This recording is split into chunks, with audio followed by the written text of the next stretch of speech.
simple Arabic sentences. أنا واحد متكلم کے لیے استعمال ہوتا ہے أنا ذاهب لشراء البضاعة. أنا ذاهب لشراء البضاعة. I am going to buy groceries. میں سودا خریدنے جا رہا ہوں. أنت ذاهب لشراء البضاعة. أنت واحد مخاطب کے لیے استعمال ہوتا ہے أنت ذاهب لشراء البضاعة. You are going to buy groceries. تم سودا خریدنے جا رہے ہو. هو ذاهب لشراء البضاعة.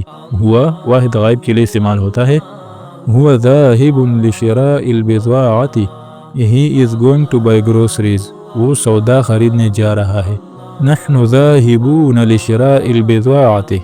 یہ جمع متکلم کے لیے استعمال ہوتا ہے نحن ذاهبون لشراء البضاعة. We are going to buy groceries. ہم سودا خریدنے جا رہے ہیں.